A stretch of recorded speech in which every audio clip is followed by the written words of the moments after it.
Hello, Fire Goddesses. Welcome to episode 68. In today's episode, I have another guest, Charlotte Held. And as you will quickly discover, Charlotte is a wonderful lady who has some really wonderful things to offer the world. And I just love her energy and her spirit. So, Fire Goddesses, without further ado, I welcome to you Charlotte Held.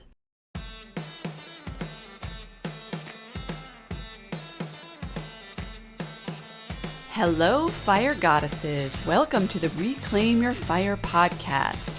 My name is Angela Noel, and I am a prosperity coach for the newly awakened or awake curious, driven overachiever, and overdoer.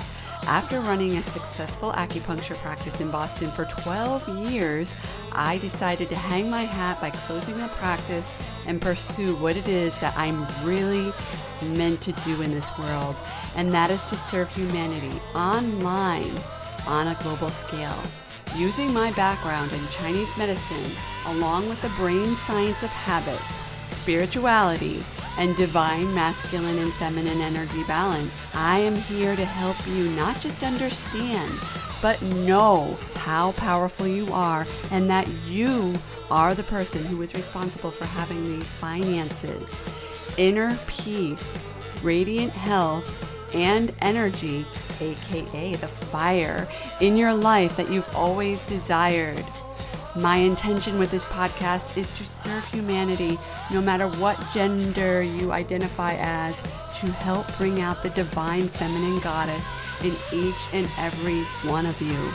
As you probably are already aware, the world is changing and is begging for the goddess to come out in each and every one of you.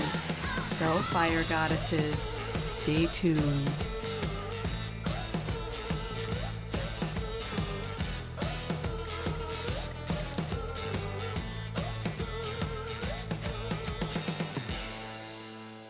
Hello, Fire Goddesses. Welcome to another episode. My name is Angela Noel, and I am your host for the Reclaim Your Fire podcast. Today, I'm really looking forward to introducing my next guest. She's a lovely, lovely lady, and I'm just so excited to talk to her. Charlotte Held. Hi, Charlotte. Hey, Angela. Thanks for having me on today. Thank you so much for being here. It's a pleasure to have you. Oh, it's a pleasure to be here. I'm really grateful for our connection and for being able to join you today. Oh, likewise. Thank you so much. So, Charlotte, I know that you just have so much that you offer the world and how you help your clients. So I'd love it if you could just quickly introduce yourself and tell the goddesses listening who you are and how you help people. Sure. So my name is Charlotte Held, and I'm a holistic health coach, and I specialize in empowering rural women to create sustainable lifestyles so that they can let go of the overwhelm and embrace living happier, healthier lives. So the reason that my niche, or I think you say niche in America, my niche is around rural women is because I'm a rural woman myself. I live on an organic dairy farm with my husband and my 3 children in the North Island of New Zealand. And so while a lot of the work that I do relates to women across the board, I do specialize in supporting rural women because that's what I know, and that's who I am essentially myself. So I run one-to-one coaching programs, and I've created a coaching program with a unique mechanism, or a three-pillared approach. And so the number one pillar in my coaching program is self-care. And so I'm absolutely passionate about self-care. And I'll come back to that a little bit more later. My second pillar is that everything that I do is very holistic. So it's about looking at the whole person, everything that impacts on your well-being. And the third pillar is that it's very individualized. So I don't believe in a one-size-fits-all approach. I believe that we need to look at every person as an individual, knowing that no two people, no two bodies, and no two life circumstances are ever the same. So we need to individualize the work that we do to suit each unique individual. So yeah, that's where it's at. So yeah, I'd love to share some more with you about my thoughts on self-care. Mm. So yeah, so self-care for me is something that, it used to be bandied around, and you kind of heard it and thought, oh yeah, what's this whole jam about? Is it about the manicures and the pedicures and the massages and all that? And I didn't really pay much attention to self-care until I got to a point in my life where everything was so out of balance. I was unfulfilled. I was completely overwhelmed. My body was inflamed. And I ended up with mystery illness for about a year, undiagnosed mystery illness, which meant that I was living a really uncertain life with a lot of pain, and my quality of life just slipped away really fast. And the long and the short of it is that I got diagnosed with rheumatoid arthritis, which is an autoimmune disease. And at that point, I was 33 years old, and I had a lovely farm business, a wonderful, supportive husband, and I had 3 young children. And the experience I'd had as a registered nurse earlier in my career showed me that actually that wasn't going to be my future. I recalled patients that had really, very little quality of life, gnarly, inflamed, swollen joints, and just chronic pain. And I just knew that wasn't going to be for me. And the thing that really, really changed up the game for me was when I realized that actually I had to put myself first, and that putting myself first was about wholeheartedly embracing self-care. So that's where my love and my enthusiasm for self-care truly began, and continues today, because as we know, it's all about the journey and the things that we try along the way. There's a lot of trial and error finding self-care regimes and practices that do work for us, and some you find some along the way that just don't align quite so well. But when you find a way of living that is sustainable for you and works in a way that, I guess, essentially keeps your cup full, it's a really beautiful thing. So it's really wonderful now that I can take the learning and the experiences and experimentation of my own journey and share it with my clients. So yeah, it's pretty cool. Charlotte, I'm so glad that you shared that journey, because I know that a lot of listeners, the goddesses listening, there's a lot of people I know that listen and have autoimmune. And it's so common. And, even in my practice, even when I had my acupuncture practice, it was really starting to become very obvious that inflammation in general was more a matter of not taking, like literally not having a self-care practice, right? It's like it was more about people giving away their power, especially with women, being nice, right? People pleasing so much that, I mean, that's when I hear of self-care, and just in listening to your description of it, it's not about the manis and the pedis and the massages, but it's really about putting ourselves first. And I'm so glad that you came right out and said that right away, because there's so many, especially women, have a hard time saying that, don't they? Absolutely, they do. And more often than not, it comes from a place of just being ingrained in women for such a long time. They're resigned to the fact, or they've allowed themselves to become resigned to the fact that they need to take care of everything and everyone else in their lives, and they don't even make their own priority list.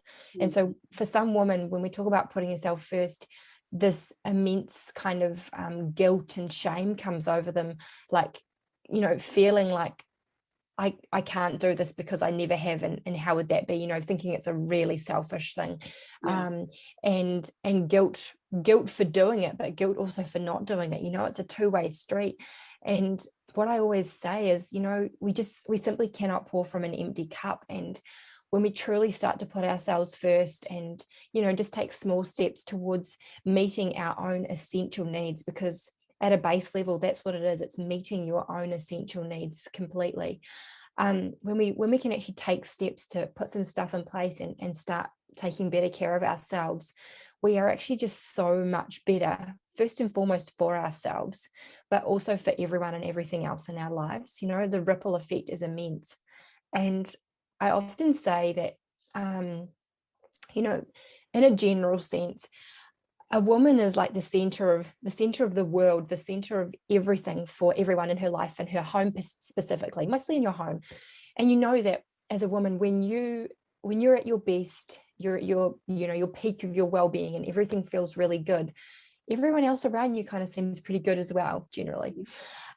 Yet we know also that when our wheels fall off, so when things are not going well for us, we're unwell or we're not taking care of ourselves, we're stressed, we're overwhelmed, the wheels fall off for the rest of the family unit as well. And the flow on effect of that actually just kind of perpetuates the situation that you're in. So when we can have that level of awareness and realize that actually, if we put our needs first, whatever that might mean for you, and start really prioritizing your own self-care, oh my goodness, life is just better on all fronts. It really is. It's such an empowering thing when you realize that, and even more empowering when others around you start to notice, like when your husband says, oh yeah, no, I've just noticed that you've been a lot happier this week, or just actually that you just notice the way people are interacting with you, and you just, life feels better, it feels lighter, you feel more free. It is just like the most empowering, beautiful thing that we can do for ourselves. That's so beautifully stated, Charlotte. And I'm so glad, again, that we're talking about this, because a lot of people don't fully, I mean, yes, there's a lot of information about self-care. A lot of people are talking about it, but in my interpretation, I still believe that a lot of people believe that self-care is about, oh, I did this thing for an hour today, so I got my self-care in, but I'm going to go home after I get that massage, and I'm going to answer all the texts that I got that came through while I was getting my massage. And I'm going to, I have a list of things that other people need from me. And then it's almost like the effects of that massage have quickly dissolved, right? You're right back to where you are. So I'm just curious, if you could just, because you talk about, how life has just become so much better for you, Charlotte, and for your clients, I imagine, when they start to really exercise these concepts of self-care. So I'm curious if you could just illustrate a few of those, like what are some things that you work on with your clients and that you have done yourself that have really just made radical changes in your life? Absolutely. So some of the things, I guess a starting point with most of my clients is kind of, well, it can be different. It depends where the person's at and where their greatest need is, essentially. But I always like to start by addressing, the real foundation. So our identity and our beliefs. And I'm really passionate about that work because although I've learned a lot more about it in the last 18 months, that was the basis of my journey, was when someone handed me the book, You Can Heal Your Life by Louise Hay. And that's when I learned about, using affirmations. And that was one massive part of my healing journey, was being able to start with, I love and approve of myself. Healing my body is my given right, that sort of thing. And so that's where it began for me, and that's where it continues. And so that's where I begin things for my clients as well, is that we always start by addressing, what limiting beliefs do you have, and actually how can we overcome those with some really powerful affirmations or self-talk, essentially, because our self-talk is just, it's so vital to to moving forward. And it's actually like one of the most beautiful things that we can do in the way of self-care, is actually give ourselves the words of encouragement and love that we give to everyone else in our lives. Like it's really the most beautiful place to start. So that's always a starting point for me. That's beautiful. And it's so, I want to say simple, but I realize by saying simple that some people might interpret that as it's not a simple thing, right? Because I know I've had clients where I've had them do mirror work, and the idea of them just like going to the mirror and saying, I love you, is really, really uncomfortable. So it may seem not so simple, but it really is just a matter of it's a matter of a habit, isn't it? Just like you alluded to, it's really setting that foundation of having habits of positive self-talk and positive actions that we take. And if we mess up, right, we just start over again. Absolutely. I even said to one client I was speaking to this morning, I just said, like, it's almost like your reset, it's your default setting. When you get yourself into a headspace where things aren't feeling good or you feel stressed, it's like, right, come back to my affirmation. And when we always start with a foundation of affirmations that feel like a really good fit for us, come back to that self-talk or that affirmation, just make that your default setting. When things are not feeling right, just come back to that. And it's just such a powerful place to work from, shifting your attention back to that truth that you want to hang on to, that belief. So it's really, really powerful work. I love it. It's so, so powerful. Yeah. And what I've learned is what most people don't realize, and myself included, like, I'm also on this journey, is that we don't know how powerful we are. Where it's not like it's something that we learn in school, or where it was part of for many of us, for our upbringing, is that we don't know how incredibly powerful we are, because we've been, you mentioned the stories, right, and the interpretations. So many of us, we were indoctrinated from a very young age, from birth to age 7. Everything that comes into us until that age is basically like, it's like programming a computer, and it stays with us until we make a active choice to let go of those things. So I'm just curious to know, when you work with clients, and so once you give the steps of changing the thought process and reading Louise Hay, how do you help your clients maintain that? Because I know that's a question with a lot of people. Like, they might say, oh, that's great and everything, but it's a little idealistic for me. Like, how can they sustain that? Absolutely. That's a really good question. And that definitely comes up. So I think it's the sort of thing that, like any habit, we have to make a routine. We have to work out where it fits in our routine. And so with things like definitely with self-talk or affirmations, I encourage my clients to get little like love hearts or stickers or little memo notes that they put in places, and to habit stack with other things. So for instance, one on the wee dash of your car, so that it's something that you do in your mind while you're driving to work, or out loud. On the mirror in your bathroom, something that you do while you're brushing your teeth. You're saying these things in your head.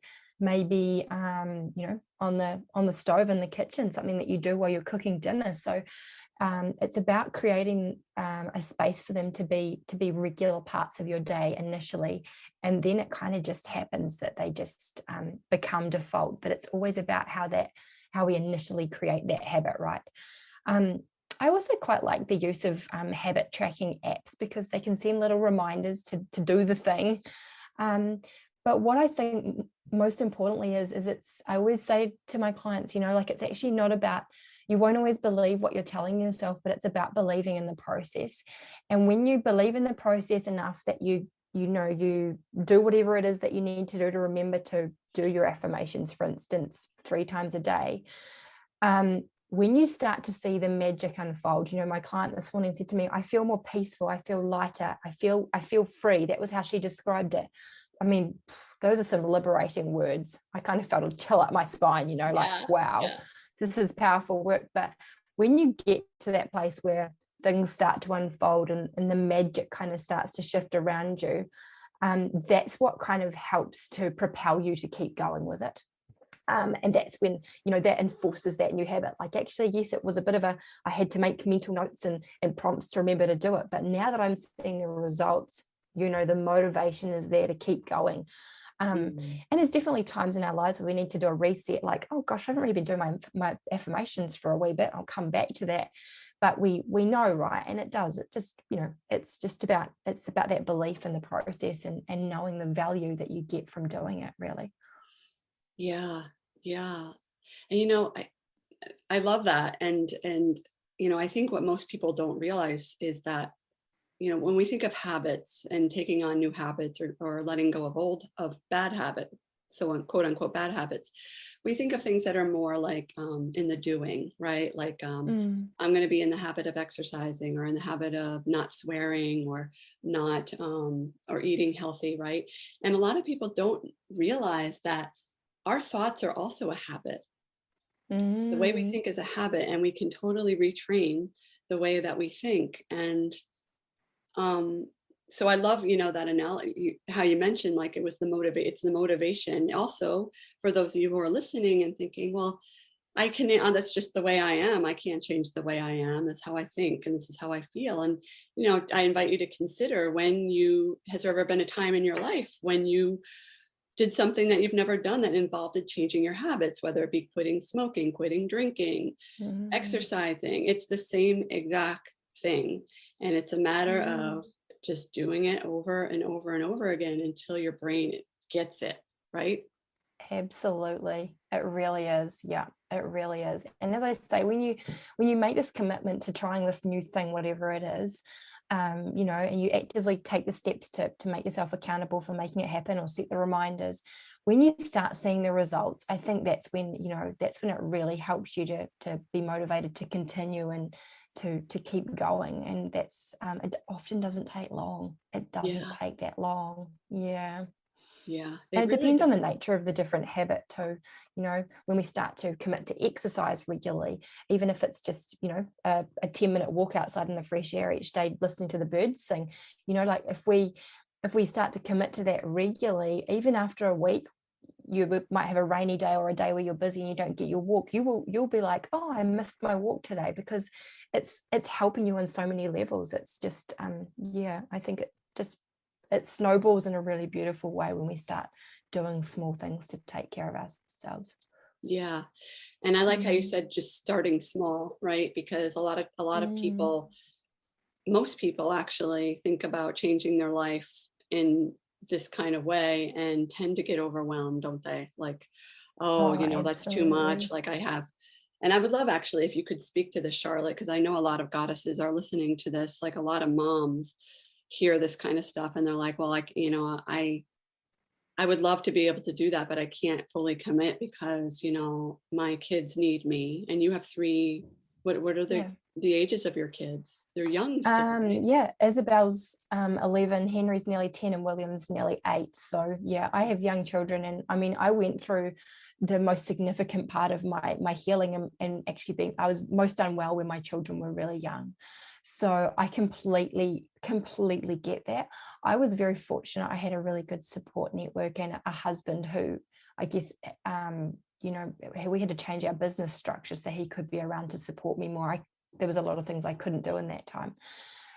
But what it comes down to is that, I hear a lot of women and they'll say, oh, well, I'm going to, pay more attention to myself when the children leave home, or when the children are all at school, or whatever. But it's when we work from that place of circumstance, there's always going to be something that gets in the way. We're always going to keep pushing out that thing that we want to do or that we know we should do.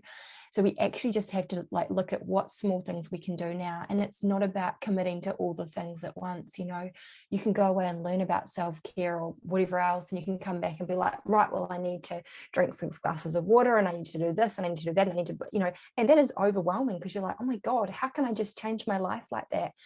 And so when I work with women, it's all about, okay, where are we going to begin this? And it's taking small steps, because the idea is that when we, through a little bit of trial and error and adding and creating one new good habit at a time, little steps, we build to a place where we've created something really sustainable.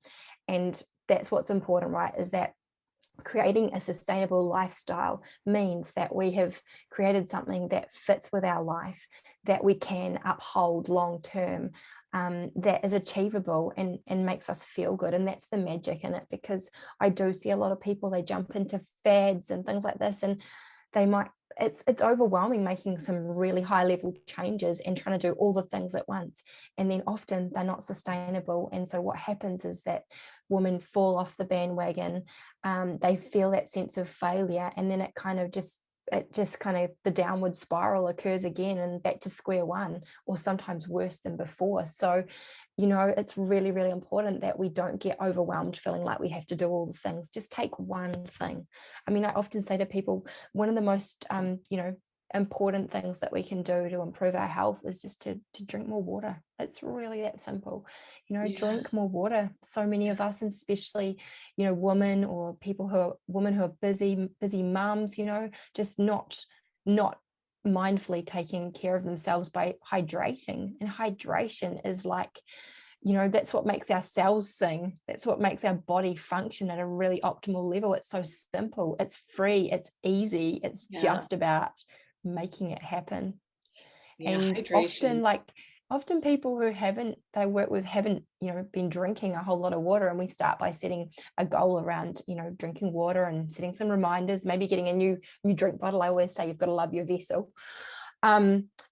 And they'll say, oh my goodness, Charlotte, I didn't realize that I was so foggy and cloudy in my mind until I started drinking water. And I was like, oh my gosh, I feel free again. It's a really simple thing. So it's not always about the big, elaborate this, that, and the other. It's actually sometimes the really simple things.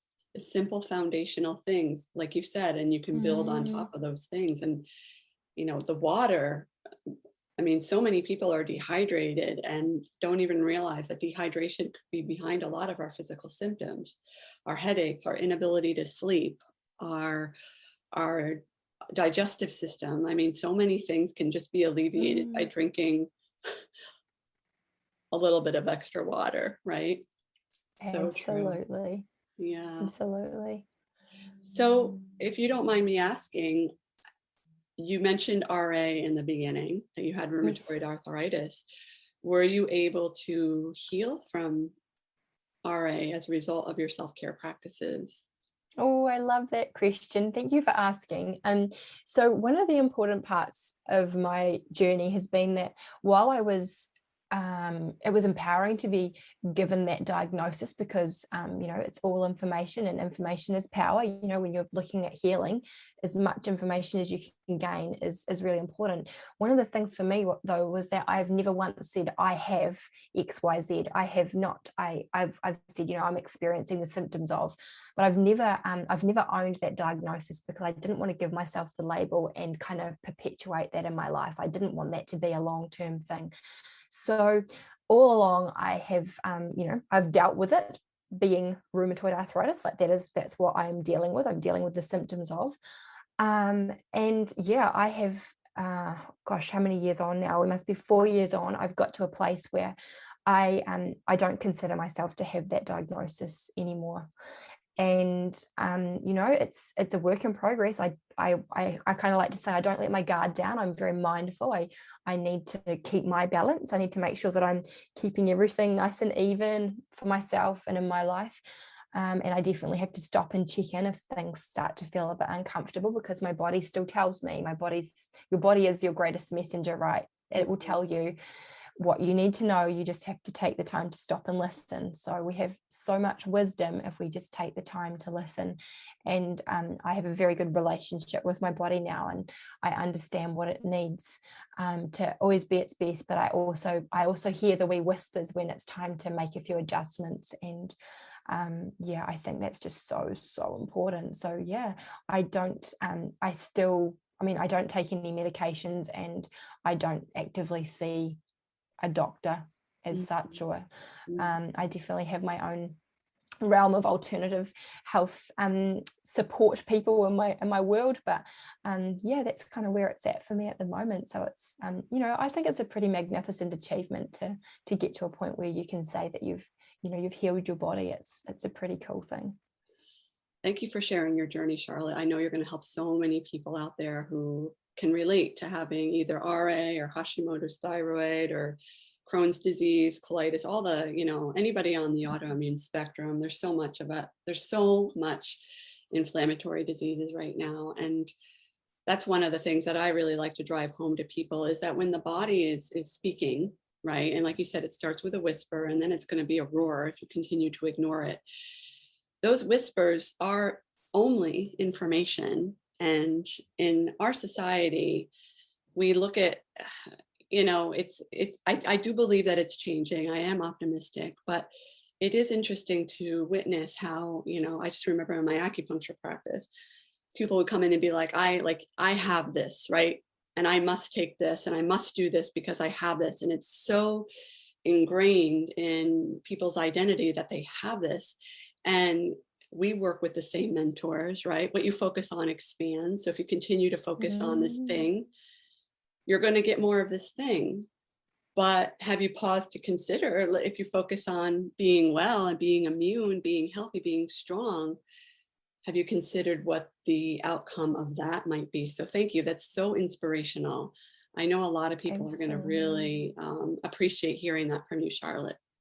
Yeah, absolutely. And I guess to add to that, like just following on from what you're saying, you truly are where your attention is. And when I said earlier about starting out with affirmations, even when I was really, really unwell, I told myself relentlessly every day, I am fit, strong, and healthy. And that I still tell myself that every day now, like that really pushed me through, because I just, despite the fact that my body was doing some things that made me really question that belief, I told myself that relentlessly, and it was just so powerful for me. So I'm really happy to share because I know that what's possible for me is possible for anyone else as well. So yeah. And I love that, just when people are looking, oftentimes we as humans, we tend to be outsiders looking at somebody else. And a lot of people tend to think, oh, so-and-so is just lucky. She was able to heal, or so-and-so is just lucky because she has a big house or whatever it is. And I love how you stress that if it happens to you, it can happen to anybody, right? Because we are 100% infinite beings, right? We can create our reality. And I just love, I love this topic. And I feel that what you shared today is really going to help a lot of people. And also it's doable. It's not something that's way out there, like, oh, I gotta like really, really, work hard to get to this place. Because like you said, when coming from that place, like, oh, I got to do all these things, then we go into overwhelm, and that's also not going to help. But coming from a place of power, and I can heal, and I am who I say I am. Yeah, absolutely. Yeah, it's such powerful work. I love it. I'm so grateful for the journey I've been on, because not only has it returned me to a place of actually greater well-being than when I began, like than before, but it's also given me so many skills and tools to help other people. And when you can share your wisdom and your knowledge and empower others to make really positive changes, and then see them start to live happier, healthier lives, my goodness, that just feels like the most aligned, beautiful thing for me. It's really special. So that's so wonderful, Charlotte. So glad to hear that. And I'm just curious, because I know people are probably wondering this too. You mentioned you help rural women. So what specifically do you what shows up a lot with rural women? So the majority, like, I guess there's always a few people who have a few, gut health, food related issues. I'm definitely dealing with people who have autoimmune disease, but more often than not, it's just a general sense of overwhelm and imbalance in life across all areas. And it's supporting women to create that really empowered, sustainable lifestyle by diving into all those parts of their lives and addressing the imbalances and creating something more fulfilling for them. So, and more often than not, it does pretty rapidly start to turn things around and help them to see that there's so much more possible and available to them in their lives when they first take care of themselves. Beautiful. I love it, Charlotte. Thank you so much. And where do you live, in case people are wondering about your lovely accent? Oh, my lovely accent. So I'm from New Zealand. So I'm in the North Island of New Zealand. Yes. Southern Hemisphere. Oh, so it's winter there. We're recording this in summer in the Northern Hemisphere. So it's winter there. It's winter. Winter approaching spring. Yeah. Yeah. Oh, lovely. Well, Charlotte, I just adore you, and I love your energy. I love your spirit, and I love how you're really just making an impact in people. And that's what Reclaim Your Fire is all about. So thank you so much for taking the time to speak to the goddesses listening. And for those who are listening, want to know more about Charlotte's work, I will post everything in the show notes.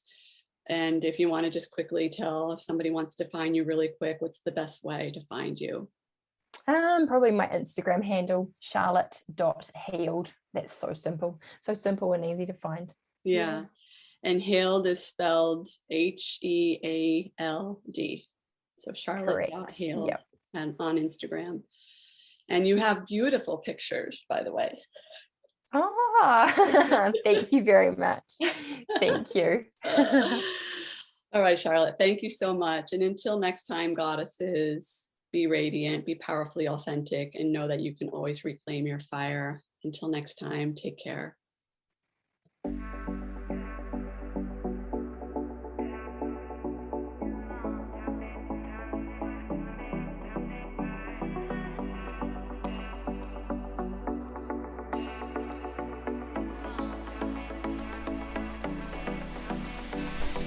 Thank you so much for listening to the Reclaim Your Fire podcast. If you have found value in this podcast, please share this podcast with those you care about. As you probably already know, in order for the world to change, we need to change. So spread the word by sharing this podcast or by leaving a review in iTunes. Until next time, Fire Goddess, be radiant, be fiery, and be powerfully authentic. Take care.